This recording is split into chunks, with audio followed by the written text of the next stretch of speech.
పొంగనూరులో జరిగినటువంటి విధ్వంసానికి ప్రధానమైన కారకులు చంద్రబాబు నాయుడు గారు. నేను ఒక విషయాన్ని ఇక్కడ చెప్పదలుచుకున్నా. చరిత్ర ఒకసారి వెనక్కి వెళ్ళి పరిశీలిస్తే చంద్రబాబు నాయుడు గారు అధికారంలో లేకపోతే విధ్వంసాన్ని సృష్టించాలని, హింసను ప్రోత్సహించాలని, తద్వారా ప్రభుత్వాలను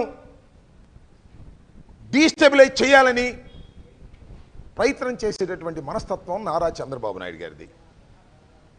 ఇవాళ పొంగనూరులో జరిగింది ఏంటి ఒకసారి ఆలోచన చేయమని మనం చేస్తున్నాను.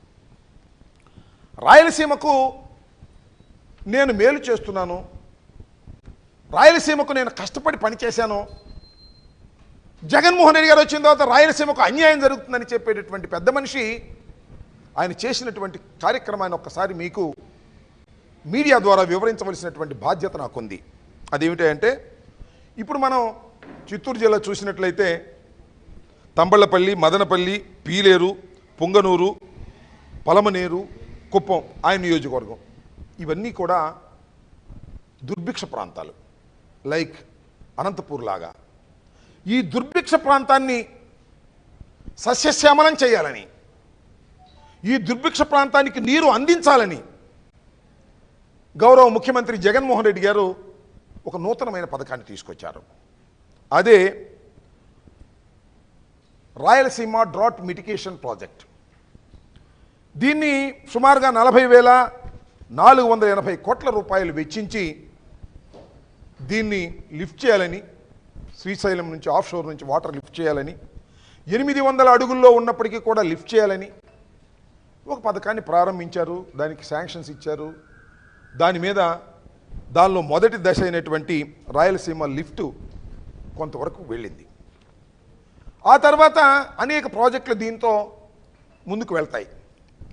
దానిలో ముఖ్యంగా మదనపల్లిలో, తంబళపల్లిలో ముదివేడు, నీతిగుంటపల్లి పొంగనూరు, ఆవులపల్లి రిజర్వాయర్ పొంగనూరు, ఇక్కడ 3 రిజర్వాయర్లని క్రియేట్ చేస్తున్నారు. వారికి టెండర్లు పిలిచారు. 2,144 కోట్ల రూపాయలు టెండర్స్ అయినాయి. మొదటి దానికేమో 2 TMC, ఏది ముదివేడికి, అలాగే నీతిగుంటపల్లి ఏమో 1 TMC, ఆవులపల్లి రిజర్వాయర్ పొంగనూరేమో 3.5 TMCలు, అంటే సుమారుగా 6.5 TMCలను గండికోట నుంచి తీసుకొచ్చి ఈ రిజర్వాయర్లు నింపి ఈ ప్రాంతాన్ని సస్యశ్యామలం చేయాలనేటువంటి ఉద్దేశంతో జగన్మోహన్ రెడ్డి గారు ఈ ప్రాజెక్టుని 2,144 కోట్ల రూపాయలతో ప్రారంభించారు. మోర్ దాన్ 50 to 60% అయిపోయింది. అయిపోయిన తర్వాత చంద్రబాబు నాయుడు గారు వీళ్ళందరినీ రెచ్చగొట్టి ఎన్జిటికి పంపించి దీని మీద స్టే తీసుకొచ్చారు. ఇది అసలు విషయం. స్టే తీసుకొచ్చినటువంటి పెద్ద మనిషి ఈ పొంగనూరు, తంబళపల్లి, మదనపల్లి, పీలేరు, పలమనేరు, కుప్పం ప్రాంతాలను అభివృద్ధి చేయాలి, సస్యశ్యామలం చేయాలని తలంచినటువంటి జగన్మోహన్ రెడ్డి గారి పథకం మీద స్టే తీసుకొచ్చి ఇవాళ వెళ్ళి రాయలసీమకు అన్యాయం జరుగుతుందనే మాట మాట్లాడే ప్రయత్నం చేసినప్పుడే ప్రాబ్లం వచ్చింది. ఆయన తిరుగుతూ ఉన్నాడు, ప్రాజెక్టులన్నీ కూడా ఏదేదో మాట్లాడుతూ ఉన్నాడు, నన్ను గురించి కూడా మాట్లాడుతూ ఉన్నాడు, రెచ్చగొట్టే మాటలు మీరు చూశారుగా. అక్కడికి వెళ్తే ప్రాజెక్ట్ గురించి మాట్లాడాలి, లేదు ఇరిగేషన్ మంత్రి సరిగ్గా పనిచేయట్లేదని మాట్లాడాలి, లేదా జగన్మోహన్ రెడ్డి గారు సరిగ్గా పనిచేయట్లేదని మాట్లాడాలి. వ్యక్తిగత విమర్శలు, ఆంబోతు రాంబాబు అంటాడు, సైకో అంటాడు. ఈ విధంగా రెచ్చగొట్టేటటువంటి కార్యక్రమం చేస్తున్నాడు. రెచ్చగొట్టేటటువంటి కార్యక్రమం చేసినప్పుడు అవతల వాళ్ళు కూడా కొద్దిగా బాధపడతారు కదా సహజంగా. పైగా ఏమంటాడు, నేను సింహాన్ని.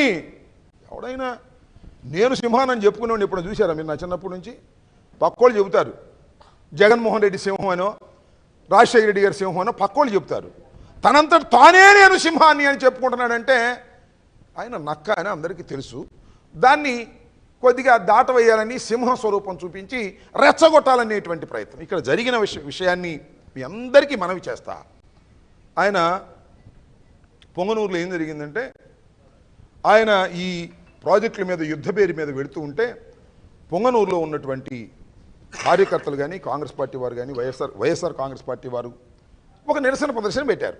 ఏమని, అయ్యా నువ్వు ఇన్ని రిజర్వాయర్లు మేము చేస్తుంటే, రాయలసీమ డ్రాట్ మిటిగేషన్ ప్రాజెక్టుని ముందుకు తీసుకువెళ్ళాలని జగన్మోహన్ రెడ్డి గారు ప్రయత్నం చేస్తుంటే మీరు ఎన్జిటికి వెళ్ళి స్టేలు తీసుకొచ్చి దీన్ని నాశనం చేసేటువంటి కార్యక్రమం చేస్తూ ఇవాళ రాయలసీమకు మేలు చేస్తానంటున్నావు, మేము నేను నిరసన తెలియజేస్తామని పొంగనూరు పట్టణంలో నిరసన తెలియజేసే కార్యక్రమాన్ని చేశారు. చంద్రబాబు నాయుడు గారు అటువైపుగా వస్తూ ఉన్నారు. అప్పుడు పోలీసు వారు ఏం చేశారు, అయ్యా ఉదయం మీరు నిరసన తెలుసుకోండి, సాయంత్రం చంద్రబాబు నాయుడు గారు బైపాస్ గుండా వెళ్ళిపోతారు అని చెప్పారు. ఇది ఒప్పుకున్నారు ఎవరు, ఈవెన్ చంద్రబాబు నాయుడు గారు కూడా తన ప్రోగ్రాంలో ఏం చెప్పారంటే పొంగనూరు వచ్చి పొంగనూరు రోడ్ షో లేదు, పూతలు పట్టి వెళ్ళిపోతాడు, బైపాస్ నుంచి వెళ్ళిపోతాడు. ఇది పోలీసు వారు వారికి చెప్పింది, ఆయన అంగీకరించింది. ఉదయం సక్రమంగానే నిరసన ప్రదర్శన చేశారు. 1 గంటగా 1:30 అయిపోయింది. ఈ సంఘటన 4 గంటలకి. బైపాస్ రోడ్డున వెళ్ళవలసినటువంటి నారా చంద్రబాబు నాయుడు గారు నేను బైపాస్ రోడ్డు అమ్మటాలను పొంగనూరు వెళ్లాల్సిందే, వాళ్ళు నిరసన ప్రదర్శన చెప్పారు, అక్కడికి వెళ్ళి నేను కూడా అరవాల్సిందే అనేటువంటి పద్ధతుల్లో ఆయన చొచ్చుకు రావడానికి ప్రయత్నం చేశారు. అయ్యా మీకు పర్మిషన్ లేదు, మీరు వెళ్ళిపోండి, పొంగనూరు రాకండి, పొంగనూరు వస్తే గొడవలు అవుతాయి అని బ్యారికేడ్స్ కట్టి అక్కడ ఆపారు. ఆపితే ఏం చేశారండి మీరు, పోలీసుల మీద తిరగబడ్డారు. ఎక్కడైనా ఒక్క వైఎస్ఆర్ కాంగ్రెస్ కార్యకర్త కూడా అక్కడ లేడని మనం చేస్తున్నా.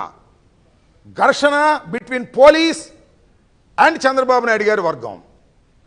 రాళ్ళు రువ్వారు పోలీసుల మీద, గాజు ముక్కలు వేశారు, బీర్ బాటిల్స్ వేశారు.